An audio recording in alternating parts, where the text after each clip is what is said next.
Hello everybody, this side Dilip Singh Asole from DSA classes Udaipur. तो जो ये अपना प्लानिंग का पार्ट नंबर सेकंड कौन सा है, प्लानिंग का पार्ट नंबर सेकंड है। इससे पहले एक प्लानिंग की वीडियो आ चुकी है जो प्लेलिस्ट में आपको मिल जाएगी। क्लास 12 बिजनेस स्टडीज आप सर्च करोगे बाय डीएसए क्लास उदयपुर, ठीक है। तो वहां पर आपको बिजनेस स्टडीज की जो पूरी प्लेलिस्ट है, प्रॉपर वे में प्लेलिस्ट है, वो गिवन है। तो वहां से आप जो प्लानिंग का पार्ट नंबर फर्स्ट वो देख लेना। उसमें अपने बात की थी कि प्लानिंग क्या होता है, इंपोर्टेंस क्या होता है, फीचर्स, ठीक है। अब जो नेक्स्ट पार्ट करेंगे, देखते हैं कि क्या पढ़ना है, कैसे कैसे करना है। तो आज की इस वीडियो में मोस्ट प्रोबेबिलिटी आपका इस पोर्शन में, इस वीडियो में आपका प्लानिंग पूरा अच्छी तरह से कंप्लीट हो जाएगा, ठीक है। जो नीडी स्टूडेंट्स है उनको हमारे यूट्यूब प्लेटफॉर्म से बेनिफिट मिलेगा। चलिए बिना किसी टाइम को वेस्ट किए हम हमारा वीडियो स्टार्ट करते हैं। मीनिंग क्या होता है प्लानिंग का अच्छे से पढ़ लिया था। फीचर्स फीचर्स ये सब अपन अच्छे से पढ़ लेते हैं ना, इनको मैं वापस नहीं पढ़ूंगा क्योंकि अपन अच्छे से सब चीजें पार्ट फर्स्ट में पढ़ लेते हैं। अब बात करते हैं लिमिटेशन ऑफ किसकी, लिमिटेशन किसकी बात। अरे प्लानिंग चैप्टर पढ़ रहे तो किसकी, आपकी लिमिटेशन की थोड़ी बात करेंगे या फिर मेरे लिमिटेशन की बात थोड़ी करेंगे, मेरे लिमिटेशन की बात थोड़ी करेंगे। तो अपन बात करेंगे किसके, प्लानिंग की लिमिटेशन की। किसकी, प्लानिंग की लिमिटेशन। देख लेते हैं प्लानिंग की लिमिटेशन क्या बोलती है, ठीक है। तो प्लानिंग की लिमिटेशन, लिमिटेशन का क्या मतलब होता है सर? लिमिटेशन का मतलब होता है कि किसी भी चीज में कमी। अरे किसी भी चीज में कमी है उसको क्या बोला जाएगा, लिमिटेशन बोला जाएगा, ठीक है। तो लिमिटेशन को याद करने का तरीका है, लिमिटेशन को याद करने का तरीका है ये। वैसे तो मैं शॉर्टकट ट्रिक आपको नहीं देता हूँ, बट यहाँ पर आप AMRIT और पी से याद रख सकते हो, अमृत, अमृत और पी, ठीक है। Lack of A से accuracy, may not work in dynamic environment. It reduces the creativity. It involves the hug cost, time consuming process and do not guarantee success. ये कुछ लिमिटेशन है किसकी बोलो। अरे क्या आपकी ये लिमिटेशन मेरी है या फिर प्लानिंग की? सर ये जो लिमिटेशन है वो किसकी है, प्लानिंग की। किसकी है, प्लानिंग। फर्स्ट है lack of accuracy. Sir first जो लिमिटेशन का पॉइंट है वो है lack of accuracy. In planning we are always thinking in advance and it is concern with the future only, and the future is uncertain. In planning the various assumption, but these are not 100% correct, ठीक है। Lack of accuracy का मतलब होता है कि sir आप क्या करते हो कि जो प्लान बनाते हो वो फ्यूचर के लिए बनाते हो। बिल्कुल सही बात है कि सर हम प्लानिंग करते हैं किसके लिए, सर हम प्लानिंग करते हैं फॉर द फ्यूचर इवेंट, यानी कि फ्यूचर में जो इवेंट होने वाला है उसके लिए हम प्लानिंग करते हैं। तो उसके लिए हमको अजम्पशन मानने पड़ते हैं। कुछ अजम्पशन के बेस पर ही अपन प्लान करते हैं, उसके बेस पर ही गोल डिसाइड करते हैं, सब करते हैं। तो कुछ अजम्पशन मानने पड़ते हैं। तो लैक ऑफ एक्यूरेसी बोल रहा है कि सर आप वो अजम्पशन मानते तो हो, लेकिन इसका मतलब ये नहीं कि आपने अजम्पशन एज्यूम कर लिया तो 100% श्योरिटी आपकी जो आपका जो गोल है वो टारगेट अचीव हो जाएगा।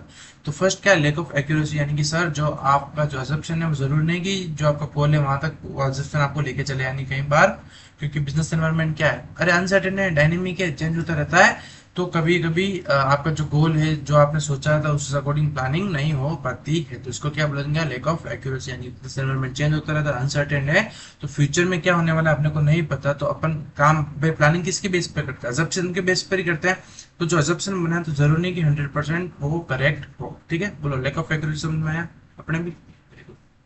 फिर है सेकंड है may not work in dynamic, may not work in dynamic या एनवायरमेंट लिख देना, ठीक है। जैसे कि आपको पता है कि सर बिजनेस एनवायरनमेंट क्या है, बिजनेस एनवायरनमेंट चैप्टर नंबर 3 पढ़ रहा है आपने कि बिजनेस एनवायरनमेंट क्या है। आज जो कंडीशन बिजनेस में है, आज जो कंडीशन मार्केट की जो कंडीशन है वो जरूरी नहीं कि कल सेम टू सेम रहे। यानी कि आज आपने मान लीजिए जितना प्रॉफिट अर्न किया फिर जितना लॉस बियर किया, क्या जरूरी है क्या एक महीने बाद भी उतना ही सेम का हो? क्या फैक्ट है क्या? आज बारिश हुई तो क्या क्या कल क्या जरूरी है कि कल की कल बारिश हो? नहीं। तो सर बिजनेस क्या है, डायनेमिक, यानी कि बिजनेस क्या होता है, डे टू डे चेंज होता रहता है, जिसको बोला जाता है डायनेमिक। बिजनेस एनवायरनमेंट क्या है, dynamic. Business environment is a very dynamic, they are the continuous process take place in the economy. The political and the legal environment is a very difficult to forecast the future things change। यानी कि sir जो political legal environment के अंदर जो change होता है, भाई मोदी सरकार या फिर कोई भी सरकार हो, किसी पार्टी की बात नहीं कर रहा हूँ मैं, किसी भी पॉलिटिकल पार्टी ने बोल दिया कि ये एक्ट लग रहा है, ये अमेंडमेंट लग रहा है, फिर लीगली यानी कोर्ट ने बोल दिया कि इस पर्टिकुलर प्रोडक्ट पे इतना टैक्स लगेगा, तो ये क्या अपन कुछ कर सकते क्या? यानी कि चेंजेस हो रहा है। तो प्लानिंग तो हो सकता है अपन ने पहले कर दी हो, प्लानिंग तो अपन ने पहले कर दी हो, लेकिन प्लान करने के बाद में मान लीजिए कुछ चीजें चेंज हुई, तो ये किसका पार्ट हो, may not work in dynamic environment. Sir जो प्लानिंग है वो कई बार आपके वर्क नहीं करता है। कहाँ पर काम नहीं करता है, डायनेमिक एनवायरनमेंट के अंदर काम नहीं करता है, ठीक है। नेक्स्ट बात करते sir, it involve high hug cost. अरे क्या आपको क्या लगता है प्लानिंग क्या ऐसे ही हो जाती है क्या? सर प्लानिंग के लिए बहुत बड़ा अमाउंट ऑफ एम्पल अमाउंट अपने को चाहिए होता है, ठीक है। तो सर प्लानिंग का ऐसे ही हल्के में प्लानिंग नहीं होती है, उसके लिए प्रॉपर टीम बैठती है, प्रोफेशनल्स बैठते हैं अच्छे से लेवल के। और आपको पता है कि सर प्लानिंग कौन करता है? टॉप लेवल करता है। तो आपको पता है कि भाई टॉप लेवल प्लानिंग करेगा तो फीस भी अच्छी लेगा, अच्छे चार्जेस पे करने पड़ेंगे भाई प्लानिंग टीम को। तो प्लानिंग क्या होता है सर? प्लानिंग करने के लिए अपने को बहुत सारा हक कॉस्ट पे करना पड़ता है प्लानर्स को, ठीक है। Planning is a process involve the lot of the cost because it is an intellectual process, ठीक है। Companies need money to hire the professions to carry on the process. Along with the salary of this expert, the company spend a lot of money in the planning, यानी कि salary के अलावा lot of amount यानी ample of amount आपको जो professionals होते हैं, जो एक्सपर्ट होते हैं किसमें? प्लानिंग में, यानी कि उन प्लानर्स को क्या देना पड़ता है? आपको फीस पे करनी पड़ती है, नंबर ऑफ मतलब एम्पल ऑफ पैसा उनको पे करना पड़ता है। इसलिए क्या बोला, ये लिमिटेशन क्या बोलता है कि प्लानिंग करने के लिए आपको हग अमाउंट ऑफ पैसा पे करना पड़ता है, हग कॉस्ट लगती है, यानी कि बहुत ज्यादा कॉस्ट लगती है। फिर it reduce the creativity, next point क्या सर?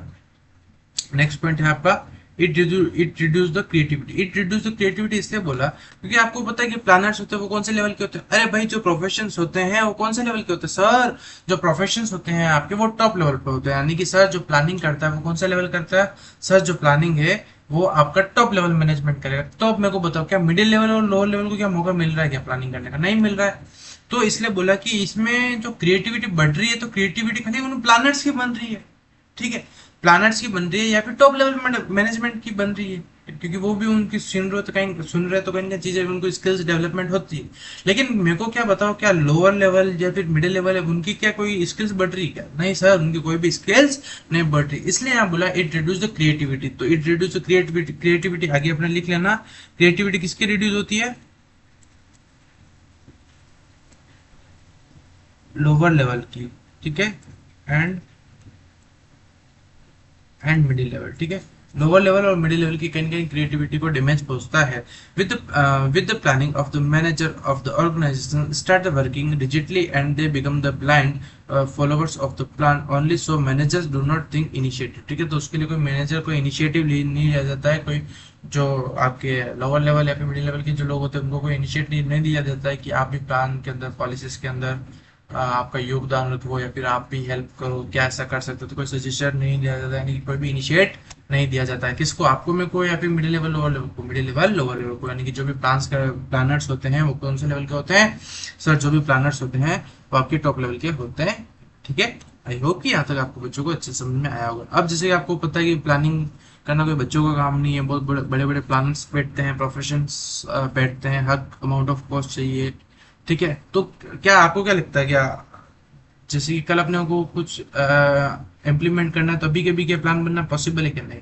तो सर प्लानिंग आपका बहुत टाइम कंज्यूमिंग प्रोसेस है, यानी कि सर जो प्लानिंग है वो आपको एक दिन या फिर 15 मिनट के अंदर, जब मैगी 2 मिनट में तैयार, तो मैगी क्या होती है 2 मिनट में तैयार हो जाती है, पिज्जा 10 मिनट में तैयार हो जाता है, चाय 5 मिनट में बन जाती है। लेकिन सर जो प्लानिंग है वो न तो 2 मिनट में बनती है, ना 5 मिनट में बनती है, क्योंकि 2 और 5 मिनट में खाली मैगी, पास्ता, सैंडविच ही बनता है, ठीक है। तो सर जो आपका प्लानिंग है वो क्या टाइम कंज्यूमिंग प्रोसेस है, यानी कि सर जब प्लानिंग करते हैं तो उसके लिए प्रॉपर टाइम चाहिए। प्रॉपर टाइम होगा तो आप अच्छे से उन चीजों को एनालिसिस कर पाओगे, अपन प्रोसेस पढ़ेंगे जब आपको पता लगेगा प्लानिंग में क्या क्या चीजें देखी जाती है, ठीक है। तो सर प्लानिंग के लिए आपको प्रॉपर टाइम चाहिए है, ठीक है। Planning is a process that the consumer lot of the time become it take the long time to involve the alternative and select the best alternative, lot of the time needed to developing the premises, and so because this is a activity, so these are action get develop, ठीक है। तो बहुत सारे alternative लिए जाते हैं, कोई बहुत सारे अजप्शंस लिए जाते हैं, उन अजप्शंस को देखा जाता है किसमें मेरिट ज्यादा है, किसमें डिमेरिट कम है, फिर किसमें पॉजिटिव ज्यादा है, किसमें पॉजिटिव कम है, फिर उनको कंपेयर किया जाता है। तो इसके लिए क्या सर जो प्लानिंग है वो आपका क्या टाइम कंज्यूमिंग प्रोसेस है। बोलो क्या है? Time consuming process. क्या है? टाइम कंज्यूमिंग प्रोसेस है। टाइम कंज्यूमिंग प्रोसेस क्या है? Time consuming process. बोलो समझ में आया? ठीक है। Planning does not guarantee guarantee guarantee process, यानी कि सर आप कितना भी पैसा लगा लो, ठीक है, टाइम दे दो, क्रिएटिविटी टॉप लेवल्स की होती है, क्या मेरे को बताओ क्या श्योरिटी है, क्या 100% श्योरिटी है कि आपका जो कह सकते हैं कि आपका जो प्लानिंग है, वो जो आपने जो छोटी सी जो बड़ा सपना देखा था, जो आपका गोल था, जो आपका मेन ऑब्जेक्टिव था सर, जो आपका मेन ऑब्जेक्टिव था वो पूरा होगा नहीं। क्यों? क्योंकि डायनेमिक चेंज, अरे एनवायरनमेंट क्या डायनेमिक ही चेंजेस होता रहता है। तो आप तो खाली प्रिडिक्ट कर सकते हो, ठीक है, अनसर्टेन एनवायरनमेंट, तो अजम्पशन की बेस पर हम मान सकते हैं कि ऐसा ऐसा कर सकते हैं, लेकिन 100% श्योरिटी नहीं है। तो planning does not have guarantee success, ठीक है, या फिर guarantee. Sometimes the process, sometimes the manager have the false sense of the surety that the plan have worked successfully in the past, so this will be working. Planning does not guarantee success. वापस पढ़ लेते हैं. Sometimes the manager have the false sense of the surety that the plan have worked successfully in the past, so will be working in the future also. Planning only provide the base for analysis future, it is not the solution for the future course of action। यानी कि ये क्या होता है, past में जो activity की गई, पास्ट में जो गोल आपने अचीव किया गया, उसको देखकर अपन अजम्पशन बिल्डअप करते हैं और काम करते हैं, लेकिन इसका मतलब कोई रेडीमेड सॉल्यूशन नहीं है किसी भी गोल का क्या प्लानिंग, ठीक है, बोलो समझ में आया तक। फिर एक्सटर्नल लिमिटेशन ऑफ प्लानिंग है, ये पॉइंट भी आपको पढ़ने हैं। चेंज इन कंपटीशन पॉलिसीज में चेंज हो गया, ये भी कहीं लिमिटेशन है प्लानिंग का। Change in taste and preference, ठीक है, change in the government economic policies में आ गया, गवर्नमेंट में चेंज आया, यहाँ करके टेक्नोलॉजी में चेंज आया, क्लाइंट्स में चेंज आया, bank capacity of the consumer, ये भी कुछ लिमिटेशन किसकी, आपकी मेरी, या फिर एक्सटर्नल एनवायरमेंट एक्सटर्नल लिमिटेशन किसकी, प्लानिंग, इसको रेडी बोलना। फिर है प्लानिंग प्रोसेस, इसको लगा दो इम्पोर्टेंट, ठीक है। प्लानिंग प्रोसेस के हैं 7 पॉइंट, कितने पॉइंट है, कितने हैं? अच्छा मैं तो बताओ सर, क्या जो प्लानिंग के जो प्रोसेस के जो 7 पॉइंट है, क्या उनको लाइन वाइज लिखना जरूरी है? तो बिल्कुल बच्चों, जो प्लानिंग का प्रोसेस है वो बिल्कुल लाइन वाइज लिखा जाता है, ठीक है।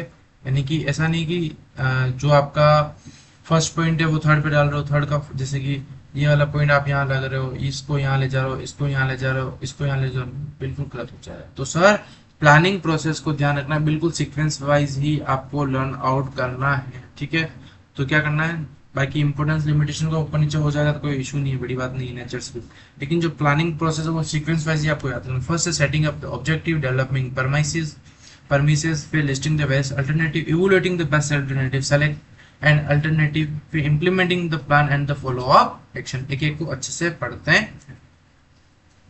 Setting up the objective, first जो प्रोसेस है किसका, आपका मेरा प्लानिंग प्रोसेस का वो सेटिंग अप एन ऑब्जेक्टिव, ठीक है। सेटिंग अप एन ऑब्जेक्ट क्या मतलब होता है कि सर प्लान किसके ऊपर कर रहे हो, कुछ गोल तो होगा, अरे गोल के ऊपर ही प्लान किया जाता है, बात सीधी सी है। तो आपको क्या करना, सबसे पहले गोल डिसाइड करना कि मेरे को प्लान किसके लिए करना है, ठीक है। मान लीजिएगा आपने डिसाइड किया कि सर मेरे को मेरे 12th बोर्ड में डीएसए के साथ में पढ़ना है और कहीं न कहीं आपके जो बोर्ड्स है उसमें 95 प्लस स्कोर करना है, तो ये आपका गोल है। अरे गोल है, कुछ उद्देश्य है, कुछ ऑब्जेक्टिव है, तो उस ऑब्जेक्टिव को देखकर आपको क्या करना है, प्लानिंग बनाना, ठीक है। In a planning function the managers बिंग with setting up an objective because all the policies, procedures and the methods are the framed for achieving objective only by the keeping in the mind the goal of the company and the resources of the company। यानी कि जो आपका main goal है, ठीक है, उस गोल को देखते हुए भी प्लानिंग करोगे, उस गोल को देखते ही आपका ऑब्जेक्टिव डिसाइड होगा, कुछ उद्देश्य होगा, तभी जाके तो गोल डिसाइड होगा। तो यानी कि गोल को देखना है और उसके हिसाब से आपको क्या करना है, ऑब्जेक्टिव डिसाइड करना है कि इस जो रिसोर्सेज है वो क्या रिसोर्सेज लगेंगे, कितना क्या है।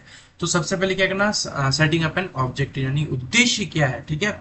तो सबसे पहले अपने को ऑब्जेक्टिव सेटअप करना है, उसके हिसाब से क्या करना है, फिर प्लानिंग फंक्शंस परफॉर्म करना है। फिर सेकंड है डेवलपिंग परमिसेस का मतलब होता है अजम्पशन क्या होता है, अजम्पशन एज्यूम करना, यानी कि डेवलपिंग परमिसेस का मतलब तो अजम्पशन मानना। देखते हैं, Premises refers to the making assumption regarding the future. Premises are based on the plan that made.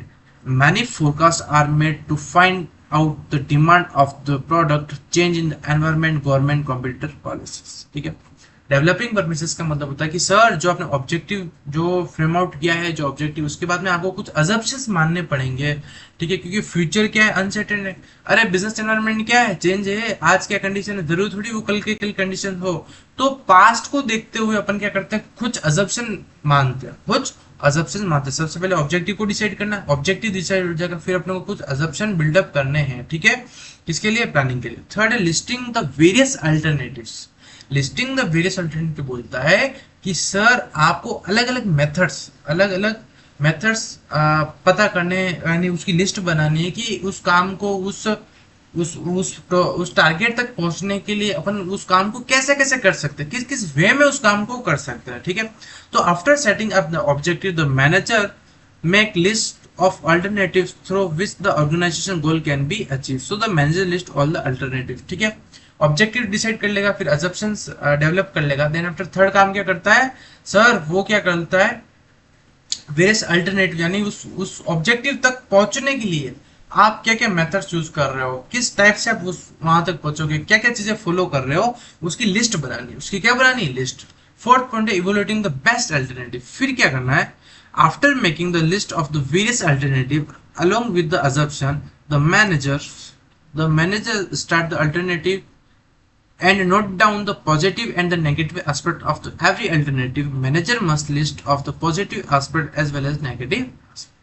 यानी कि सर जो इवोल्यूटिंग द बेस्ट अल्टरनेटिव के अंदर बोलता है कि जो आपने अल्टरनेटिव डिसाइड किए थे फोर्थ पॉइंट में, फोर्थ पॉइंट में क्या करते हैं अपन कि जो इवोल्यूटिंग करते हैं उनका क्या करते हैं, इवोल्यूशन करते हैं। इवोल्यूशन द बेस्ट अल्टरनेटिव, यानी कि जो भी आपने लिस्ट बनी थी अल्टरनेटिव्स के, उसकी इवोल्यूशन करते हैं। सर इवोल्यूशन में क्या करते हैं, उसके पॉजिटिव्स अलग निकालते हैं और नेगेटिव्स अलग निकालते हैं। हर एक पॉइंट के, हर एक इंडिविजुअल को जो काम करने वाले हैं, जो ऑब्जेक्टिव है, उस ऑब्जेक्टिव को देखते हैं कि इस काम किस किस वे में कर सकते हैं। तो सबके अपने पॉजिटिव होते, सबके नेगेटिव होते, हर एक पॉइंट के पॉजिटिव निकालते, हर एक पॉइंट के नेगेटिव निकालते। उस पॉइंट को क्या बोला जाता है, उसको बोला जाता है इवोल्यूटिंग द बेस्ट अल्टरनेटिव। जब आप इवोल्यूशन कर दोगे, बेस्ट अल्टरनेटिव देख लोगे, फिर selecting the alternative. The best alternative is to be select more positive aspect and less negative aspect. Manager try to eliminate all the negative alternatives. Sometimes instead of the selecting the alternative can be select the manager make the number of the small plans to supportive main plan. These are the derived from a major plan, ठीक है। this plan called the derivation plan. फिर जो आपने evolution किया था plans का, उसका में सेलेक्टिंग अल्टरनेटिव करना है, यानी कि उसमें से जो बेस्ट है, उसमें से बेस्ट यानी कि जिसके पॉजिटिव ज्यादा है, ऐसा पॉइंट ढूंढना जिसके पॉजिटिव ज्यादा, जिसके नेगेटिव कम है, यानी कि जिसके एडवांटेज ज्यादा और जिसके डिसएडवांटेज कम है, उस पॉइंट को क्या करना, सेलेक्ट करना। उस पॉइंट को क्या करना है, सेलेक्ट करना। जब उस प्लान को सेलेक्ट कर दोगे, क्या करोगे, जेब में थोड़ी रखोगे सर, उस प्लान को आप सेलेक्ट कर लोगे तो फिर इंप्लीमेंट करोगे। अरे प्लान में इंप्लीमेंट तो करना पड़ेगा भाई, आप कितना भी अच्छा प्लान बना दो, पॉलिसीज बना दो, लेकिन आप उस प्लान को इंप्लीमेंट ही नहीं करोगे तो क्या मतलब। तो अरे इंप्लीमेंट तो करना पड़ेगा, उसके ऊपर काम तो करना पड़ेगा। तो सर लास्ट 6 पॉइंट बोलता है implementing the plan. Plannings are made on the prepare there is a no use of this plan, ठीक है, unless and until these are put in the action for the implement of the plan, ठीक है। manager start the communicating the plans to the all the employees very early, because the employees action has to be the carry on the activity according to the satisfaction of the plans. After the communication the manager start the allocating resources according to the plan, यानी कि implementing plan का मतलब होता है कि जो आपका main plan है उसको आपको क्या करना, पूरे एम्प्लॉइज को बताना कि इस टाइप का ये प्लान है, इस टाइप से आपको काम करना है, उसके अकॉर्डिंग आपको रिसोर्सेज फाइंड आउट करने हैं। इसको बोला जाता है इम्प्लीमेंटिंग द प्लान। जब आप प्लान को इम्प्लीमेंटिंग कर दोगे तो फिर लास्ट आता है follow of the action. Follow of the action बोलता है कि planning is a continuous process so that the managers job does not get over simply by the putting the plans into the action. The manager mentor the plan carefully while it is implemented during the following plan. Managers change are made and the many adjusted are more, ठीक है। यानी कि follow up action का मतलब होता है कि sir जब आप प्लान को इम्प्लीमेंट कर दो तो खाली इम्प्लीमेंट करने के बाद मैनेजर का काम नहीं चला जाता, उसके बाद भी आपको देखना है, आपको चेक करना है कि जो प्लान आपने बनाया था वो सही है कि नहीं है, कुछ मिस्टेक्स हो रही है कि नहीं हो रही है, ठीक है। तो फॉलो अप एक्शन का मतलब होता है चेकआउट करना। फॉलो अप एक्शन का क्या मतलब होता है, चेकआउट करना कि जो आपने प्लान इम्प्लीमेंटेशन कर दिया है उसमें कुछ इश्यूज तो नहीं आ रहा। अगर इश्यूज आ रहा है इश्यूज को क्या करना, चेंज करना, और अपने जो गोल है, जो छोटी सी आगू बड़ा सपना देखा था, उस छोटी सी आगू बड़ा सपना तक पहुंचना। बोलो समझ में आया नहीं? ये बहुत ही ज्यादा इंपॉर्टेंट टॉपिक है प्लानिंग चैप्टर का, ठीक है।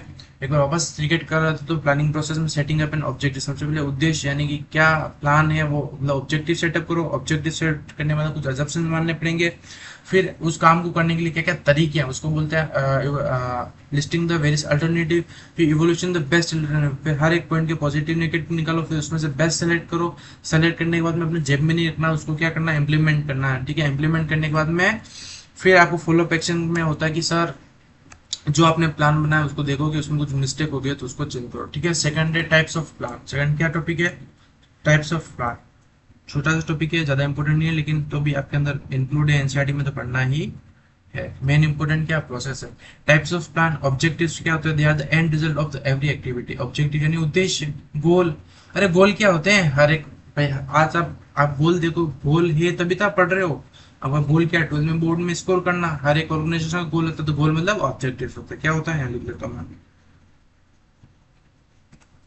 goals, ठीक है। They are the end result of the every activity, objective decide what to be done, ठीक है। Objective are the end point of the planning framed by the top level, ठीक है। ये पॉइंट्स याद रखना कोई बड़ी बात नहीं है। Objective must be smart, SMART, याद करने का तरीका स्मार्ट यानी जो गोल है वो क्या होना चाहिए, स्पेसिफिक होना चाहिए, मेजरेबल होना चाहिए, अचीवेबल होना चाहिए, बाउंड होना चाहिए, टाइम बाउंड होना चाहिए और रिलेवेंट होना चाहिए। यानी कि जो ऑब्जेक्टिव है, जो गोल है वो क्या मेजरेबल यानी कि जिसको मेजर कर सकते हैं, अचीवेबल यानी वही चीज जो आप अचीव कर सको उस गोल को वो होना चाहिए, टाइम बाउंड होना चाहिए, रिलेवेंट होना चाहिए, स्पेसिफिक होना चाहिए। वो समझ में आया कि नहीं आया, ठीक है। तो ये क्या पढ़ा अपने ऑब्जेक्टिव्स पढ़े, किसके आपके मेरे या प्लान्स के, टाइप ऑफ प्लान का प्लान ऑब्जेक्टिव क्या होते हैं वो अपने अच्छे से पढ़ लिया। चलेगा नेक्स्ट बात करते बच्चों। फिर स्ट्रेटेजी क्या होती है वो देखते हैं, comprehensive plan to achieve the organisation objective, they are ठीक है। स्ट्रेटेजी कौन बनाता है, वही टॉप लेवल बनाता है। Every time strategy is prepared for the different problem, अलग अलग प्रॉब्लम्स के लिए अलग अलग स्ट्रेटेजी बनाई जाती है, ठीक है। The dimension of the strategy are the determining the long term objective, जो लॉन्ग टर्म ऑब्जेक्टिव होता है उसके लिए बनाई जाती है। Allocating of the resources of the achieving organisation goal, the common dimension of the strategy are the whether they introduce the new product or not, if introduce how to introduce, whom to introduce, find out the customer। यानी strategy में क्या होता है long term के लिए बनी जाती है, टॉप लेवल ही बनाती है, क्या बनाना है कैसा बनाना है ये सब अपन फ्रेम आउट करते हैं, ठीक है, उसको बोलते हैं स्ट्रेटेजी बोला जाता है। फिर मेथड्स क्या होता है, मेथड्स ये भी पढ़ लेना। Methods are the formalized by the doing a routine job in a common and systematic way to remove the doubts in the mind of the employees। अगर क्वेश्चन पूछ ले कि ऐसा कौन सा पॉइंट है जो बोलता है कि जो एम्प्लॉयज के दिमाग में जो डाउट चल रहे हैं उनको सोल्व आउट करा जाता है, उसको क्या बोला जाता है, मेथड्स, ठीक है। Make uniformation manner decide in advance and the common way of the doing the job permanent, ठीक है।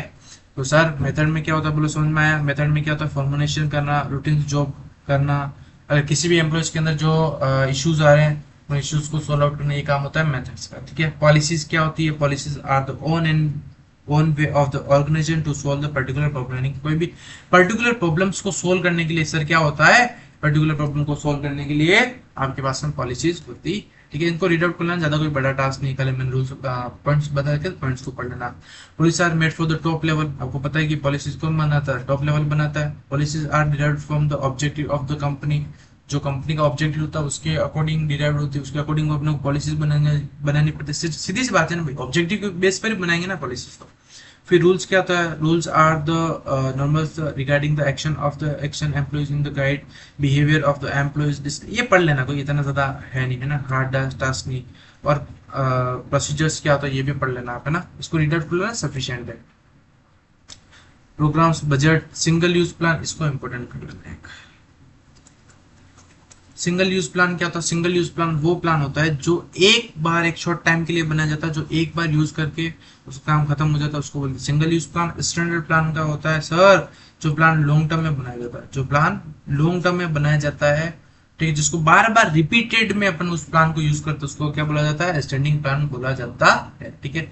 बजट क्या होता है वो आपको पता है, गवर्नमेंट क्या पास करती है, में पढ़ रखा है, it is a statement of the expected result of the express of the numerical term in the prepared of the every level, case budget, capital budget, ये सब एकदम प्रोग्राम्स भी पढ़ लेना। Combination of the goal and policy procedures, ठीक है। All this plan together form the programmes, these are made the systematic work in the organisation, यानी किस टाइप से काम सिस्टमेटिक वे में कर रहे हो, रूल्स प्रोसीजर को ऐड करते थे, प्रोग्राम से बनता है। ठीक है। स्टैंडिंग प्लान क्या होता है, जो रूटीन होते हैं, लॉन्ग टर्म के लिए बनाया जाता है। सिंगल यूज प्लान जो एक छोटे टाइम के लिए बनाया जाता है, एक छोटे काम के लिए बनाया जाता है, उसको बोला जाता है सिंगल यूज प्लान। ठीक है। बजट, ये वापस रिपीट है। तो बच्चों आज हमारा आपके साथ में टीम डीएसए के साथ में गुजरात सर के साथ में अपना जो प्लानिंग चैप्टर होता है पूरी तरह से खत्म। आपने बहुत ही ज़्यादा अच्छा सपोर्ट दिखाया पार्ट 1 में। मैं ऐसी आशा करता हूँ कि पार्ट 2 में भी आप इसी तरह से सपोर्ट दिखाओगे पूरी टीम डीएसए को। ठीक है। तो thank you and have a nice day team.